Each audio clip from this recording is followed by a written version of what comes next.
Assalamualaikum warahmatullahi wabarakatuh. Selamat pagi, salam sejahtera untuk kita semua. Pada kesempatan kali ini, kami dari kelompok 5, pembelajaran matematika di sekolah dasar, akan melakukan presentasi mengenai materi aritmatika sosial. Nah, sebelum itu, yang kami hormati Bapak Dr. Yantoro, MPD, dan Ibu Noverma, SPD MPD, selaku dosen pengampu mata kuliah pembelajaran matematika di sekolah dasar. Sebelum memulai presentasi, kami akan memperkenalkan diri terlebih dahulu dengan saya sendiri, Vivi Elida Novita dengan NIM akhir 130, dan rekan-rekan saya, Kristia Desiana Sidauru dengan NIM akhir 117, kemudian Ipinda Intan Salia dengan NIM akhir 126, dan Widya Rista Cahyani dengan NIM akhir 150. Untuk presentasi materi pertama akan disampaikan oleh saya sendiri. Baiklah teman-teman, di sini saya akan mempresentasikan materi mengenai sejarah dan ciri-ciri aritmatika sosial, beserta juga nilai keseluruhan, nilai per unit, dan nilai sebagian. 1. Definisi dan sejarah tokoh aritmatika. Aritmatika berasal dari kata Yunani, yaitu aritmos, yang artinya angka. Aritmatika ialah cabang tertua dan terbesar dari matematika yang digunakan oleh hampir semua orang. Dimulai dari perhitungan dasar sehari-hari, bisnis, dan juga sains. Aritmatika yang biasa digunakan dalam kehidupan sehari-hari mencakup penjumlahan, pengurangan, perkalian, dan juga pembagian. Sedangkan masih banyak sekali cabang-cabang dari aritmatika yang kompleks seperti pemangkatan, presentase, akar, dan lain-lain. Kemudian yang biasanya menggunakan aritmatika kompleks ini adalah para ahli-ahli matematika dan juga ilmuwan-ilmuwan sains. Kemudian, sejarah tokoh aritmatika. Salah satunya adalah Johann Carl Friedrich Gauss. Ia merupakan matematikawan, astronom, dan juga fisikawan Jerman yang memberikan beragam-ragam kontribusi semasa hidupnya. Johann Carl Friedrich Gauss, yang akrab dipanggil Gauss. Ia merupakan seorang matematikawan terbesar sepanjang masa, selain Archimedes dan Isaac Newton. Menurut sebuah cerita, pada usianya 10 tahun, ia berhasil menciptakan sebuah rumus, yaitu dN sama dengan N/2 dikali U1 ditambah UN. Dari sebuah soal, yaitu 1 ditambah 2 ditambah 3 sampai dengan 100, yang mana soal ini merupakan perhitungan deret.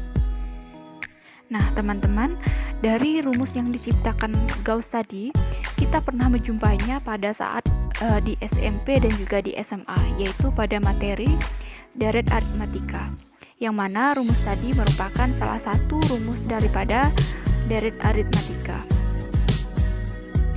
Selanjutnya, pengertian aritmatika sosial.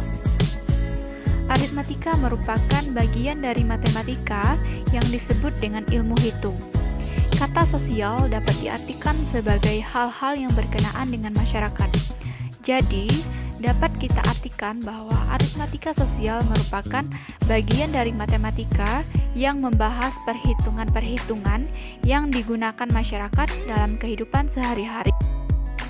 Materi yang kedua adalah ciri-ciri aritmatika sosial. Aritmatika sosial memiliki beberapa ciri-ciri, diantaranya adalah yang pertama, materi aritmatika sosial ini selalu berhubungan dengan kehidupan sehari-hari.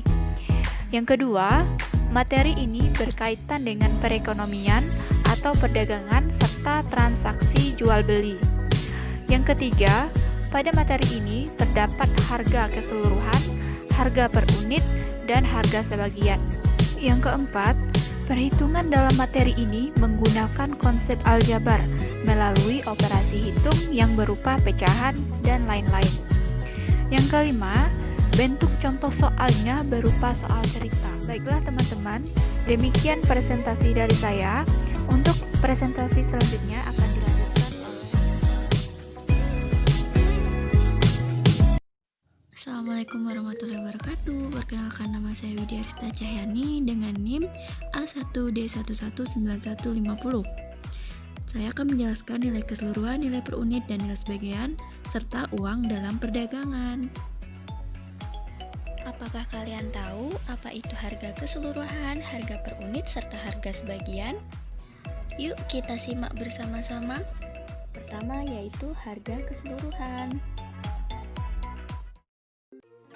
Harga keseluruhan adalah harga dari seluruh barang, misalnya 1 lusin, 1 kuintal, 1 kodi, dan lain-lain. Coba teman-teman perhatikan contoh berikut ya. Misalnya, harga 1 lusin piring adalah Rp24.000. Jadi, harga keseluruhan piring atau harga keseluruhannya adalah Rp24.000. Kedua yaitu harga per unit. Harga per unit adalah harga dari satu buah barang seperti satu buah pensil, satu buah pena, satu buah buku, dan lain-lain. Misalnya harga satu buah piring adalah Rp2.000. Maka nilai atau harga per unitnya adalah Rp2.000. Selanjutnya yaitu harga sebagian.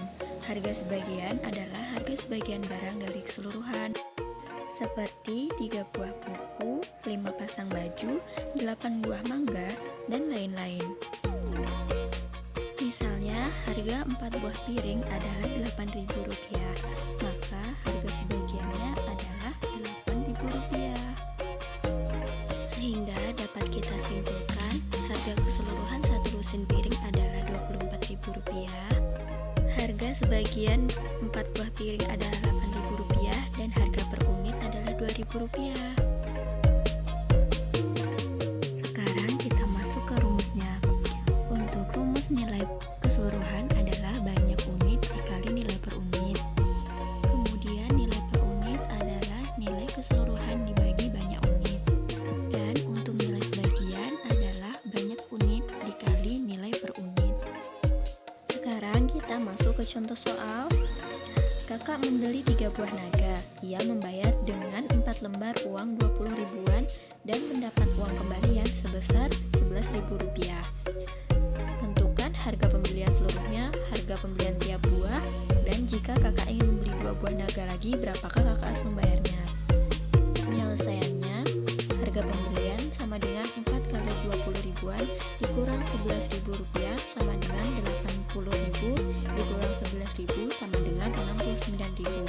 Jadi harga pembelian seluruhnya adalah Rp69.000. Harga naga per buah sama dengan 69.000 dibagi 3 sama dengan 23.000. Jadi harga tiap buah naga adalah Rp23.000. Harga 2 buah naga sama dengan 2 dikali 23.000 sama dengan 46.000. Jadi harga 2 buah naga adalah Rp46.000. Materi selanjutnya, uang dalam perdagangan. Di sini kita akan membahas untung dan rugi serta persentase untung dan rugi. Apa itu untung dan rugi? Untung adalah keadaan di mana harga jual lebih tinggi atau lebih besar nilainya daripada harga beli. Sedangkan rugi adalah keadaan di mana harga jual lebih rendah nilainya daripada harga beli. Untuk rumusnya yaitu, untuk keuntungan, harga jual dikurang harga beli. Untuk kerugian, harga beli dikurang harga jual. Selanjutnya masuk kepada contoh soal. Pak Budi membeli mobil dengan harga 125 juta. Mobil tersebut kemudian dijual kembali dengan harga 120 juta. Tentukan kerugian yang dialami Pak Budi. Penyelesaiannya, rugi sama dengan 125 juta dikurang 120 juta sama dengan 5 juta. Jadi Pak Budi mengalami kerugian sebesar 5 juta rupiah. Selanjutnya yaitu persentase untung dan rugi. Untung atau rugi biasanya dinyatakan dengan persen, biasanya dari harga pembelian atau biaya pembuatan, kadang-kadang dari harga penjualan. Untuk rumusnya yaitu Persentase untung sama dengan keuntungan dibagi harga pembelian dikali 100%. Persentase rugi sama dengan kerugian dibagi harga pembelian dikali 100%. Kepada contoh soal, seorang pedagang membeli gula 5 kg dengan harga 35.000, kemudian dijual dengan harga 45.000. Berapa besar persentase keuntungan pedagang tersebut? Penyelesaiannya, harga beli adalah 35.000, harga jual adalah 45.000, untung sama dengan 45.000 dikurang 35.000 sama dengan 10.000. Persentase keuntungan sama dengan 10.000 dibagi 35.000 dikali 100%, sehingga didapatkan 28,6%. Jadi besar keuntungan pedagang gula adalah 28,6%. Sekian penyampaian materi dari saya, mudah-mudahan bisa dipahami. Kurang dan lebihnya saya mohon maaf, saya akhiri. Wassalamualaikum warahmatullahi wabarakatuh. Selamat pagi, salam sejahtera untuk kita semua. Perkenalkan, nama saya Kristia Desiana Sidauruk dengan NIM A1D119117. Baiklah, di sini saya akan melanjutkan materi dari teman saya, yaitu mengenai diskon atau rabat, bruto, tara, dan neto, serta bunga tabungan dan pajak. Baiklah, yang pertama saya akan membahas rabat. Apa itu rabat? Rabat adalah potongan harga atau yang lebih sering kita kenal dengan diskon. Biasanya rabat ini banyak di swalayan-swalayan yang gunanya untuk menarik konsumen datang ke toko mereka. Dan rabat ini berbentuk persen atau per 100. Langsung saja kita ke contoh soal. Seseorang membeli baju di toko Anugerah seharga 85.000. Kemudian, toko itu memberikan diskon sebesar 20% untuk setiap pembelian. Yang ditanya adalah, berapakah uang yang harus ia bayar? Langsung saja kita ke penyelesaiannya. Yang pertama yang diketahui yaitu harga pembelian atau harga barang, yaitu sebesar 85.000. Kemudian mendapat diskon atau potongan harga sebesar 20%, artinya 20/100. Sebelum kita mengetahui berapa uang harus dia bayar, kita harus menghitung terlebih dahulu diskon atau potongan harganya, yaitu dengan cara harga barang tersebut sebelum dapat diskon yaitu 85.000 dikali dengan 20% atau 20/100. Maka dapatlah potongan harganya yaitu 17.000. Kemudian menghitung uang yang harus ia bayar dengan cara harga pertama atau harga awal sebelum didiskon dikurangi dengan harga setelah didiskon, yaitu 85.000 dikurang 17.000.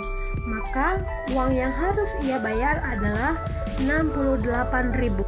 Kemudian kita masuk materi yang selanjutnya, yaitu bruto dan tara. Apa itu bruto? Bruto adalah berat kotor, yang artinya adalah berat isi ditambah dengan berat kemasan atau wadah. Sedangkan tara adalah berat wadahnya saja. Langsung saja kita ke contoh soal, yaitu bruto dan tara langsung ya. Ibu membeli 5 kaleng susu. Di setiap kaleng itu tertulis neto atau berat bersihnya, yaitu 1 kg. Setelah ditimbang, ternyata berat seluruh kaleng susu tersebut yaitu 6 kilo. Yang ditanya, berapakah bruto dan tara setiap kaleng? Langsung saja kita ke penyelesaiannya. Pertama, yang diketahui yaitu jumlah kaleng ada 5, neto per kalengnya yaitu sekilo. Jika ada 5 kaleng jadi 5 kilo. Dan bruto dari 5 kaleng tersebut adalah 6 kilo. Yang ditanya bruto dan tara tiap kaleng. Langsung saja kita ke jawabannya. Untuk mencari bruto itu berat kalengnya, berat 5 kaleng tersebut dibagi dengan 5 kaleng susu, karena kita akan mencari bruto per kaleng. Kan ada 5 kaleng susu, jadi 6 kilo dibagi 5 kaleng susu dapatnya 1,2 kilo. Jadi bruto dari per kaleng yaitu 1,2 kilo. Kemudian untuk taranya bruto tadi, bruto per kaleng dikurangi dengan 1, yaitu berat bersih per 1 kaleng. Dapatnya 0,2 kilo. Jadi berat bruto per kaleng yaitu 1,2 kilo dan berat tara per kaleng adalah 0,2 kilo. Kemudian kita masuk ke materi selanjutnya yaitu neto. Apa itu neto? Neto adalah berat bersih yang artinya adalah berat isi dari suatu kemasan saja atau wadah saja. Langsung saja, rumus neto yaitu bruto dikurangi tara yang artinya berat keseluruhan atau berat kotor dikurangi dengan berat kemasan atau wadah. Langsung saja kita ke contoh soalnya, yaitu ayahku ingin memupuk kebun. Ayah membeli pupuk urea dengan berat karung dan pupuknya adalah 50 kilo. Dan ayah ingin membeli 5 karung pupuk. Ternyata setelah ditimbang, berat 1 karung adalah atau berat taranya adalah 0,5 kilo. Berapakah neto dari kelima pupuk urea itu? Langsung saja kita ke penyelesaiannya. Yang pertama diketahui adalah bruto per karung, yaitu 50 kilo. Yang kedua yang diketahui adalah berat tara atau berat karungnya per satuan adalah 0,5 kilo. Dan ayah ingin membeli 5 karung pupuk urea.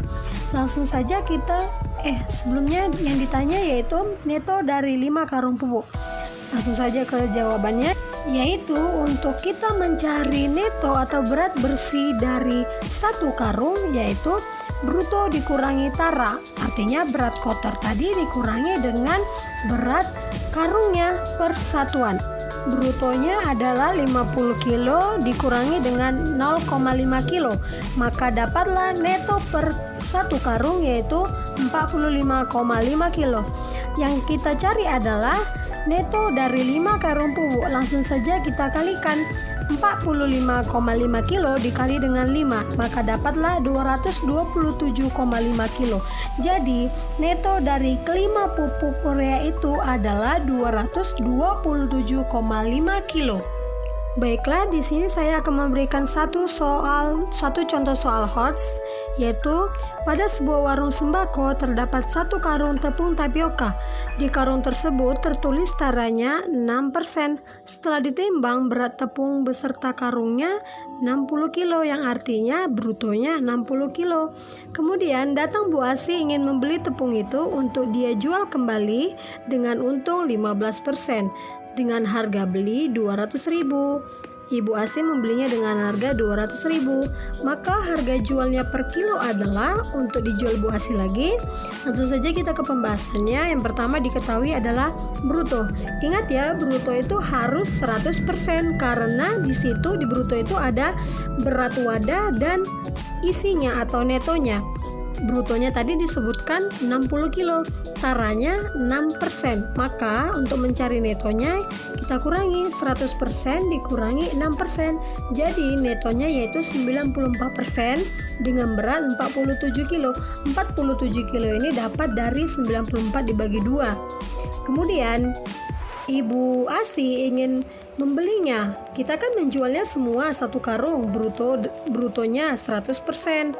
Dengan kita menjualnya harganya yaitu 200.000. Ibu Asi ingin mendapatkan laba sebesar 15%. Maka untuk mengetahui berapa untung yang dia dapat, kita harus mencari 200.000 tadi dikali dengan 15% atau 15/100, maka dapatlah untung dia untuk Ibu Asi adalah 30.000. Dengan dia menjual semuanya itu brutonya itu 1 karung tepung itu dengan harga 230.000. Maka yang ditanya adalah berapa harga jual per 1 kilonya, 1 kilo tepung. Langsung saja kita bagi, per kilo itu dijual dengan harga 230.000 dan 1 karung itu netonya ada 47 kilo. Jadi langsung kita bagi 230.000 dikurangi dengan 47 kilo, maka dapatlah harga yang harus dijual per kilo adalah Rp4.893. Kemudian kita masuk ke materi selanjutnya, yaitu tentang pajak. Apa itu pajak? Pajak adalah suatu kewajiban dari warga negara untuk menyerahkan sebagian kekayaan kepada negara menurut peraturan-peraturan yang ditetapkan oleh pemerintah, tetapi tanpa mendapat jasa balik dari negara secara langsung. Langsung saja kita ke contoh soalnya. Seseorang ibu mendapat gaji sebulan sebesar 1 juta dengan penghasilan tidak kena pajak sebesar 400.000. Jika besar pajak penghasilan atau PPh adalah 10%, berapakah gaji yang diterima ibu itu? Artinya gaji bersihnya. Langsung saja ke penyelesaian. Yang diketahui yang pertama yaitu besar penghasilan sebesar 1 juta. Penghasilan tidak kena pajaknya 400.000 dan PPh-nya 10%. Kemudian kita harus mencari penghasilan kena pajak dengan cara gaji dikurangi dengan penghasilan tidak kena pajak, yaitu 1 juta dikurangi dengan 400.000 sama dengan 600.000 rupiah. Langsung saja kita ke jawabannya, yaitu jumlah potongan gaji kena pajak PPh dikali dengan penghasilan kena pajak. PPh-nya tadi adalah 10% dikali dengan penghasilan kena pajak, yaitu sebesar 600.000. Jadi dapatnya jumlah potongan gaji kena pajak yaitu sebesar 60.000. Kemudian untuk kita mengetahui berapa gaji bersih yang diterima ibu itu, kita harus mengurangi jumlah gaji kotornya dikurangi dengan jumlah potongan gaji kena pajak tadi. Maka 1 juta dikurang 60.000, dapatlah gaji bersih ibu tersebut adalah 940.000 rupiah. Langsung saja kita masuk materi yang terakhir, yaitu bunga tabungan. Bunga tabungan itu jika kita menyimpan uang di bank, maka uang kita itu akan mendapat bunga. Jenis bunga tabungan yang kita pelajari adalah bunga tunggal. Artinya yang mendapat bunga hanya modalnya saja atau tabungannya saja. Langsung kita ke contoh soal, yaitu Dika memiliki tabungan di bank A sebesar 80.000 dengan bunga 18% per tahunnya. Hitunglah uang Dika setelah 6 bulan. Yang diketahui yang pertama yaitu modalnya sebesar 80.000, bunganya 18% per tahun. Yang ditanya jumlah uang Dika setelah 6 bulan. Jawab, bunga 1 tahun yaitu persen bunga dikali dengan modal. Persen bunganya tadi yaitu 18%, yaitu 18 per 100 dikali dengan 80.000, maka dapatlah 14.400 untuk bunga 1 tahun. Karena kita ingin mencari berapa jumlah uang setelah 6 bulan, langsung saja kita cari ke setelah 6 bulan dibagi dengan bunga 1 tahun tadi, yaitu terdiri dari 12 bulan. 6 per 12 dikali dengan 14.400 tadi, yaitu bunga 1 tahun. 6 dibagi 12 dapat 0,5 dikali dengan 14.400, jadi uang Dika setelah 6 bulan bertambah yaitu 7.200. Jadi jumlah uang Dika setelah 6 bulan disimpan di bank sebesar 87.200 rupiah. Baiklah, sekian dari presentasi saya. Jika ada kekurangan saya mohon maaf, jika ada kesalahan mohon dikoreksi. Selanjutnya saya serahkan ke teman untuk melanjutkan materi selanjutnya. Assalamualaikum warahmatullahi wabarakatuh. Saya Ipina Itan Salia dengan NIM A1D19126. Baiklah, di sini saya akan menjelaskan tentang fungsi pembelajaran aritmatika sosial dan penerapan pembelajaran aritmatika sosial. Fungsi pembelajaran aritmatika sosial. Nah, fungsi pembelajaran aritmatika sosial ini sangat berkaitan dalam kehidupan sehari-hari kita, yaitu di saat kita melakukan proses transaksi jual beli. Nah, dengan kita mempelajari aritmatika sosial ini, kita akan menjadi lebih teliti dalam melakukan jual beli, yaitu kita dapat memperhitungkan dengan melakukan transaksi ini kita akan menjadi untung atau kita akan menjadi semakin rugi. Nah, dengan kita mempelajari aritmatika sosial ini, kita telah mempelajari tentang hal-hal yang berada dalam proses perdagangan. Jadi kita akan menjadi lebih teliti dan kita akan menjadi lebih paham dalam hal melakukan transaksi. Penerapan desain pembelajaran aritmatika sosial. Desain pembelajaran dalam matematika ini sangat diperlukan. Dengan mendesain suatu model pembelajaran, maka akan memudahkan dalam menyampaikan materi pelajaran kepada siswa atau anak didik. Nah, model pembelajaran yang tepat dalam pembelajaran aritmatika sosial yaitu permainan pasar-pasaran. Karena aritmatika ini berkaitan dengan proses jual beli. Jadi model permainan pasar-pasaran ini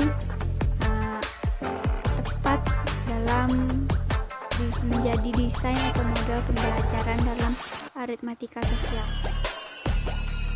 Dengan melakukan permainan pasar-pasaran ini, siswa melakukan interaksi dengan teman-temannya melalui peran yang mereka lakukan, baik sebagai penjual maupun pembeli. Permainan pasar-pasaran ini akan membawa anak untuk secara aktif berinteraksi dengan teman-temannya dengan berpura-pura sebagai penjual maupun pembeli. Dari permainan pasar-pasaran ini, siswa akan menemukan sendiri tentang apa itu pembeli, penjual, harga penjualan, harga pembelian, untung dan rugi. Dengan siswa menemukan sendiri konsep pembelajaran matematika yang mereka pelajari, akan membuat konsep tersebut melekat lebih lama pada diri siswa dan membuat pelajaran matematika menjadi lebih menyenangkan dan bermakna bagi siswa. Demikianlah fungsi pembelajaran aritmatika sosial dan penerapan desain pembelajaran aritmatika sosial. Sekian, terima kasih. Wassalamualaikum warahmatullahi wabarakatuh.